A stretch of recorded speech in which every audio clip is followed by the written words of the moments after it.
औज़ुबिल्लाहिमिनश्शैतानिर्रजीम बिस्मिल्लाहिर्रहमानिर्रहीम अस्सलाम वालेकुम टाठियो बच्चों इस पर 6th साइंस तो सोन टॉपिक छु motion and measurement of distances आज परो measuring the length of A curved line इस कर्व्ड लाइन अगर सीज लाइन वुच सह मीटर स्केल सत स्टैंडर्ड यूनिट सोन एसआई यूनिट सह स्केल तम सत मेना या सह मेना तमे तमिस आसान सह क्या तथ वन सह स्टील स्केल तमिस आसान सह इथे कनथ हेको यह कर्व्ड लाइन स्ट्रेट लाइन हेको मेनित स्केल वगैरह से कर्व्ड लाइन हेको मेनित कहीं दपान यह कम यह मुश्किल इत कन मेन स्केल सत यह कर्व्ड लाइन तो अम खतर क्या यूज कर अम खतर कर थ्रेड इस्तेमाल पन इस्तेमाल या कर अम खतर डिवाइडर इस्तेमाल अम खतर यह वन एक्टिविटी करो ये use a thread to measure the length of the curved line A B यह ए तो यह B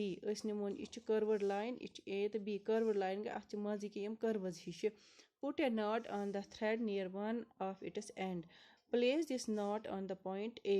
Now place a small portion of the thread along the line, keeping it taut using your fingers and thumb. Hold the thread at this end point with one hand. Using the other hand, stretch a little more portion of the thread along the curved line. Go on repeating this process till the other end B of the curved line is reached. Make a mark on the thread where it touches the end B. Now stretch the thread along a meter scale. Measure the length between the knot in the beginning and the final mark on the thread. This gives the length of the curved line AB. कर activity curved line main ए पे B S तान अनो thread कि यमिस thread अनमिच यम नाट त्रोमुत गोडनेथ ये पे start कर यम throw ये यह गंड नाट त्रोनस दपान यह पकन सा यह रटो सा तुम पन्न दोन अथन मज रटन यह पकन अत कर्व्ड लाइन सत स्टार्ट कर ए पे स्टार्ट कर ये पे बीस तान यह बार बार रिपीट कर अगर ये पे योत तान त्रो नाट वुचन कत इन गो ये पे योत तान पे पे योत तान इथे कन पकुन पकुन ब्रो कुन वातन एंड बीस ताम यह वातन पे यह थ्रेड मेन यह थ्रेड कत आयम यह थ्रेड मेन मीटर स्केल पे तो अम सको कर्व्ड लाइन हज length मेनित we see that we need a lot of care to ensure that we are measuring distances and lengths correctly. दपान वुच पे वारिया ख्याल थवन यम सात मेजर करान यम डिस्टेंसेस तो लेंथस करेक्टली सही पे कर and we need some standard units and devices which we measure these distances and can convey our results to others. बे हसा पे जरूरत स्टैंडर्ड यूनिटन या बे डिवाइसन तिमन आलन हज यमो सत मेजर करान यम डिस्टेंसेस तो पे कन्वे रिजल्ट बाकियन तान अमुक रिजल्ट बाकियन तान वातनावान अम पत करो मूविंग थिंग्स अराउंड अस अम खतर एक्टिविटी कर मूविंग थिंग्स अराउंड यम चीज अंद पक नचान मूव कर मूवमेंट कर think of some objects you have seen recently. List them in table 10.4. A school bag, a mosquito, a table, people sitting on desks, people moving about, maybe a butterfly, dog, cow, your hand, a small baby, a fish in water, a house, a factory, a stone, a horse, a ball, a bat, a moving train, a sewing machine, a wall clock, hands of a clock. Make your list as large as you can.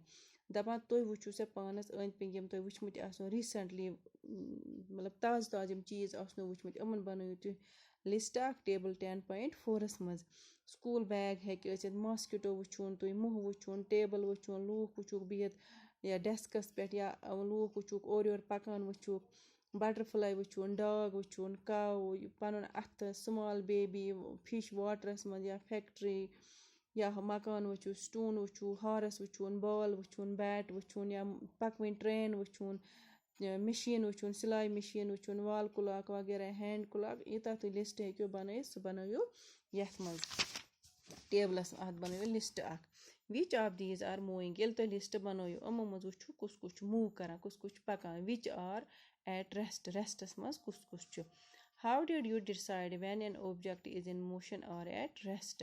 دَپان تُہۍ کِتھ کٔنۍ ہیٚکِو decide کٔرِتھ یہِ اوبجَکٹ چھا موشنہِ منٛز کِنہٕ یہِ چھُ ریسٹَس منٛز. You might have noticed that the bird is not at the same place after some time, while the table is at the same place. On this basis, you may have decided whether an object is at rest or in motion. دَپان تُہۍ ہسا چھُو وٕچھان بٲڈ چھِ آسان وٕنۍ أکِس جایہِ پیٖنتہِ کھٔنٛڈ چھُ یہِ آسان خبر کَتھ جایہِ ووتمُت بیٚکِس جایہِ ووتمُت. یِتھَے کٔنۍ چھُو تُہۍ وٕچھان ٹیبٕل یُس ییٚتہِ نَسَن اوس سُہ چھُ آسان تَتنٕے سُہ چھُنہٕ آسان ہِلیومُت کِہیٖنۍ. اَتھ بُنیادَس پٮ۪ٹھ ہیٚکِو تُہۍ ؤنِتھ کُس چیٖز چھُ ریسٹَس منٛز تہٕ کُس چھُ موشنہِ منٛز. بٲڈ چھُ موشنہِ منٛز کیٛازِ یہِ اوس وٕنۍ ییٚتی یہِ ووت خبر کوٚت. یہِ ٹیبٕل چھُ أتھی جایہِ یہِ ہِلیو تہِ نہٕ اَتہِ. تَمیُک مطلب گوٚو ٹیبٕل چھِ ریسٹَس منٛز بٲڈ چھُنہٕ ریسٹَس منٛز کینٛہہ بٲڈ چھُ آسان موشنہِ منٛز. Let us look at the motion of an ant closely. دَپان وَسا وٕچھو أسۍ ریٚیہِ ہٕنٛز موشَن. اَمہِ خٲطرٕ چھِ اَسہِ ایکٹِوِٹی کَرٕنۍ.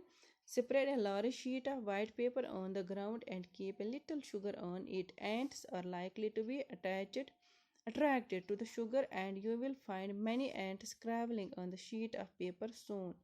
For any one ant, try and make a small mark with a special near its position when it has just scrabbled onto the sheet of paper.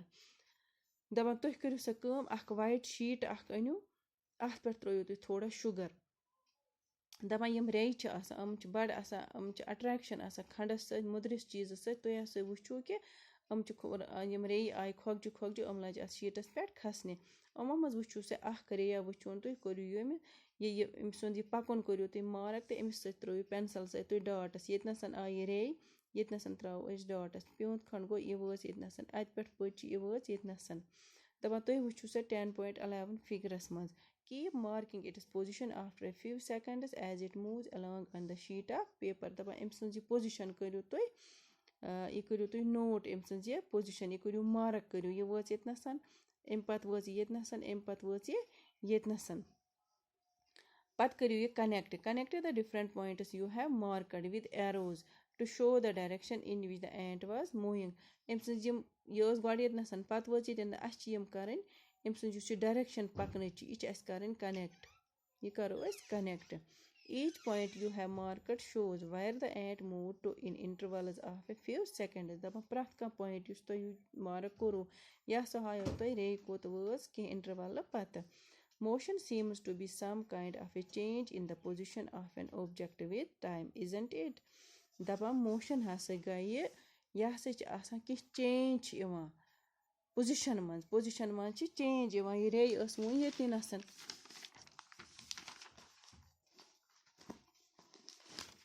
یہِ ریٚیہِ ٲس وٕنۍ اَسہِ ییٚتہِ نَسَن ٲس یہِ ریٚیہِ پَہر کھنٛڈ گوٚو یہِ وٲژ ییٚتہِ نَسَن اَتٮ۪تھ وٲژ ییٚتہِ نَسَن یعنی کہِ اَتہِ گٔے چینٛج أمۍ سٕنٛزِ اَتھ پوزِشَن منٛز گٔے یہِ ٲس یَتھ پوزِشَن منٛز یہِ وٲژ پَتہٕ یَتھ پوزِشَن منٛز أمۍ سٕنٛزِ پوزِشَن منٛز گٔے چینٛج. دَپان موشَن ہسا چھِ ییٚلہِ کینٛہہ چینٛج چھِ گژھان پوزِشَن منٛز کُنہِ اوبجَکٹٕچ پوزِشَن منٛز چھِ گژھان چینٛج وِد رٮ۪سپٮ۪کٹ ٹایم یعنی ٹایمَس سۭتۍ وقفہٕ پَتہٕ وقفہٕ. In activity 5, where did you place objects like a clock, a sewing machine or an electric fan in your grouping of objects? دَپان یُس تۄہہِ ایکٹِوِٹی 5 کٔرٕو اَتھ منٛز أنِو وٕچھِو تۄہہِ واریاہ چیٖز اَتھ منٛز کَتھ جایہِ تھٲیوُن تُہۍ کٕلاک یا سِوِنٛگ مِشیٖن یا electric fan. Are these objects moving from one place to another? دَپان یہِ سِوِنٛگ مِشیٖن وال کٕلاک یا یہِ الیکٹرک فین چھےٚ اَکہِ جایہِ پٮ۪ٹھ بیٚکِس جایہِ موٗو کران. Do you notice movement in any of their parts? Fan چھُ پَننہِ جایہِ یہِ چھُنہٕ موٗو کران اَکہِ جایہِ پٮ۪ٹھ بیٚکِس جایہِ کینٛہہ مگر یِم اَمِکۍ پاٹٕس چھِ آسان تِم چھِ موٗو کران سِوِنٛگ مِشیٖن چھِ پَننہِ جایہِ یہِ چھِ اَمِکۍ پاٹٕس چھِ موٗو کران. یا یہِ کٕلاک چھِ أکسٕے جایہِ یہِ چھِ اَسہِ تھٲومٕژ لَبہِ لٲگِتھ مگر اَمِکۍ یِم تِم مٔہۍ چھِ آسان تِم چھِ کران یِم ہینٛڈٕس اَمِکۍ آسان مِنَٹ ہینٛڈٕس وغیرہ چھِ یِم تِم ہینٛڈٕس چھِ آسان تِم چھِ موٗو کران. The blades of the fan are the hands of clock. How are they moving? Is their movement similar to that of a train? Let us now look at some types of motion to help us understand these differences. دَپان یِم فینٕکۍ پَکھچہِ ٲسۍ بٕلیڈٕس ٲسۍ یا ہینٛڈٕس of clock آسہٕ یِم آسان موٗو کران یِم آسان یِتھ کٔنۍ ٹرٛین چھِ موٗو کران یِتھ کٔنۍ ٹرٛین چھِ پَکان یِتھَے کٔنۍ ٲسۍ یِم تہِ موٗو کران. ٹرٛین چھِ اَکہِ جایہِ پٮ۪ٹھ بیٚکِس جایہِ گژھان یِم ٲسۍ نہٕ یِتھ کٔنۍ کران موٗو کِہیٖنۍ. دَپان وَ سا وٕچھو أسۍ کینٛہہ ٹایپٕس آف موشَنٕز موشنٕکۍ کینٛہہ قٕسٕم وٕچھو أسۍ موشَن چھِ یِم ٲسۍ سٲری موشنہِ منٛز فین تہِ چھُ موشنہِ منٛز سِوِنٛگ مِشیٖن تہِ چھِ موشنہِ منٛز ہینڈٕس آف کٕلاک تہِ چھِ موشنہِ منٛز ٹرٛین تہِ چھِ موشنہِ منٛز مگر یِہٕنٛز یُس یہِ موشَن چھِ یہِ ہسا چھِ آسان ڈِفرَنٛٹ ٹایپٕچ وۄنۍ ہسا کَرو أسۍ اَنڈَرسٕٹینٛڈ أسۍ پَرو ٹایپٕس آف موشَن تہٕ أسۍ کَرو understand different types of motion تہٕ یہِ پَرو أسۍ صُبحَس ٹایپٕس آف موشَن پَرو أسۍ وارٕ کارٕ صُبحَس